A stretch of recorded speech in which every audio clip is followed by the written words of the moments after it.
Shri N V Balakrishnan, ഇപ്പോൾ ഈ കഴിഞ്ഞ തെരഞ്ഞെടുപ്പ് കാലത്ത് CPM-ന്റെ ഭാഗത്ത് വന്നിരിക്കുന്ന പ്രയോഗങ്ങൾ പലതും നമ്മൾ കണ്ടിട്ടുള്ളതാണ്.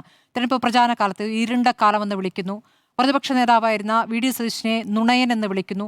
ഈ കളവ് പറയുക, നുണ പറയുക, ഇപ്പോൾ രാഷ്ട്രീയമായി പലപ്പോഴും നേരത്തെ പറഞ്ഞ കാര്യങ്ങൾ എല്ലാ നേതാക്കളും തന്നെ പല ഘട്ടങ്ങളിലായി അവരുടെ രാഷ്ട്രീയ ചാതുരി കൊണ്ട് അല്ലെങ്കിൽ രാഷ്ട്രീയ സൂത്രത്തോടു കൂടി തന്നെ ചില കാര്യങ്ങൾ മാറ്റി പറഞ്ഞൊക്കെ നമ്മുടെ മുന്നിലുണ്ട്. എല്ലാ രാഷ്ട്രീയ പാർട്ടികളിലും അത് നടപ്പുള്ളതാണ്. പക്ഷെ ഒരു നുണയൻ എന്ന പ്രയോഗം അത് ഏത് രൂപത്തിലാണത് പ്രതിഫലിച്ചിട്ടുള്ളത്? ഇപ്പോൾ തെരഞ്ഞെടുപ്പാനന്തരം തിരുത്തലിലേക്ക് കടക്കുന്നു എന്നൊക്കെ പറയുമ്പോൾ ഇപ്പോഴും ആ നുണപ്രയോഗം ഇപ്പോഴും തുടരുന്നുണ്ട്. നുണ പറയുകയാണ് എന്ന് പറയുന്നതിനപ്പുറം ഇതല്ല ഫാക്ട്, നേരത്തെ അങ്ങനെയല്ലല്ലോ പറഞ്ഞിരുന്നതെന്ന് പറയുന്നതും ഒരു നുണയൻ എന്ന് വിളിക്കുന്ന തമ്മിൽ വ്യത്യാസമുണ്ടല്ലോ ശ്രീ എൻ വി ബാലകൃഷ്ണൻ. അത് എത്രത്തോളം തിരിച്ചടിയാകും?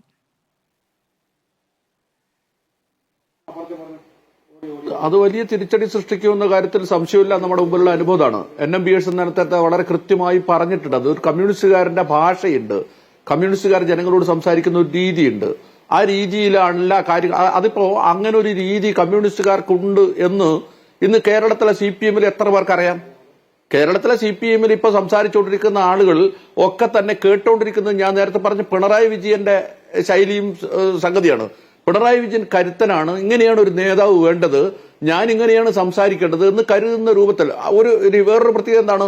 ഇപ്പൊ നമ്മള് പരനാറി എന്നൊരു പ്രയോഗം പിണറായി വിജയൻ നടത്തി. അതിരൂക്ഷമായ വിമർശനം കേരളത്തിൽ ഉയർന്നു വന്നു.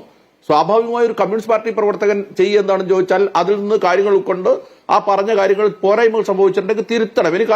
എനിക്ക് വളരെ കൃത്യമായിട്ട് അറിയാം. VS അച്യുതാനന്ദൻ ഒരിക്കൽ കോഴിക്കോട് മുതലക്കുളം മൈതാനത്ത് പ്രസംഗിക്കുമ്പോൾ നടത്തിപ്പോയൊരു പ്രയോഗം നടത്തി. അത് വളരെ സുഖമുള്ള ഒരു പ്രയോഗമല്ല. ഉടനെ തന്നെ കോഴിക്കോട്ട് എന്റെ ഒരു സുഹൃത്ത് ഒരു പോസ്റ്റ് കാർഡിനകത്ത് ഒരു കത്തയച്ചു. സഖാവിനെ പോലെ ഉയർന്ന ഒരു നേതാവ് ഉപയോഗിക്കാൻ പാടില്ലാത്ത പ്രയോഗമാണിത്. നിങ്ങൾക്കറിയാമോ, 2 ആഴ്ച കഴിഞ്ഞപ്പോൾ ആ സഖാവിന് ഒരു മറുപടി തിരിച്ചു കിട്ടി. മറുപടി പറഞ്ഞത് സഖാവ് ചൂണ്ടിക്കാണിച്ചതിൽ വലിയ സന്തോഷമുണ്ട്. അന്ന് ആ സമയത്ത് ഒരു വികാര വിക്ഷോഭത്തിൽ ഒരിക്കലും ഞാൻ പ്രയോഗിക്കാൻ പാടില്ലാത്ത ഒരു പ്രയോഗമാണ് നടത്തിയത്. അതിൽ എനിക്ക് സന്തോഷമുണ്ട്. എന്റെ ഒരു നിധി പോലെ കൈ സൂക്ഷിച്ചു വെച്ചിട്ടുണ്ട്. മുൻകാലത്ത് അദ്ദേഹം എങ്ങനെയൊക്കെയാണ് പ്രസംഗങ്ങൾ പറഞ്ഞ പ്രയോഗം നമ്മുടെ മുന്നിലുണ്ട്. പിന്നീട് സ്വയം മാറിയ മനുഷ്യനാണ്. അതാണ് അത് ആ ഒരു വിനയം, ആ നിലയിൽ ജനങ്ങളെ കാണാനുള്ള ഒരു ശേഷി ഉള്ളൊരു നേതാവല്ല പിണറായി വിജയൻ എന്ന അനുഭവം കൊണ്ടറിയാം. പക്ഷേ നമ്മുടെ വിധി വൈപരീത്യം എന്ന് പറയട്ടെ, പിണറായി വിജയനാണ് മാതൃക. പിണറായി വിജയൻ സംസാരിക്കും പോലെയാണ് സംസാരിക്കേണ്ടത്, അത് നടക്കും പോലെയാണ് നടക്കേണ്ടത്. അത് അങ്ങനെ കരുതിപ്പോയിട്ടുള്ള ഒരു നേതൃത്വ നിരയാണ് CPM-ൽ ഉള്ളത്. അതുകൊണ്ട് ഇവിടെ വേറെ എവിടെയെങ്കിലും ഇതിലൊരു തിരുത്തൽ എന്ന് പറഞ്ഞാൽ അടിസ്ഥാനപരമായി തന്നെ ഒരു തിരുത്തലാണ് വേണ്ടത്. അത് CPM-ന് സാധ്യമാണോ എന്നുള്ളത് നമ്മൾ കാത്തിരുന്ന് കാണുകയാണ് വേണ്ടത്. എനിക്കതിൽ പറയാനുള്ളത്, ലോകത്തിലെ ഒരു വ്യവസ്ഥാപിത കമ്മ്യൂണിസ്റ്റ് പാർട്ടിക്കും തിരുത്താൻ കഴിഞ്ഞിട്ടില്ല. അവര് ആ വന്നിട്ടുള്ള സംഭവങ്ങളുടെ ഭാഗമായി തകർന്നു പോവുകയാണ് ചെയ്തത്. യഥാർത്ഥത്തിൽ കൂടുതൽ ജനാധിപത്യപരമായ, ജനങ്ങളെ ബഹുമാനിക്കുന്ന, ജനാധിപത്യ താല്പര്യങ്ങളുള്ള ഒരു ഇടതുപക്ഷ പ്രസ്ഥാനമായി CPM എങ്ങനെ മാറിത്തീരും എന്ന് ആണ് അവർ ആഗ്രഹിക്കേണ്ടത്.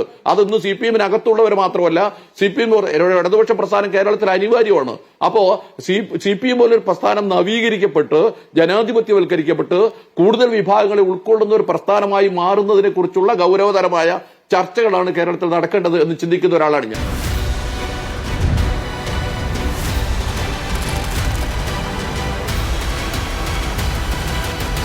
ഡിബേറ്റ് വിത്ത് സ്മൃതി പരുത്തിക്കാട്.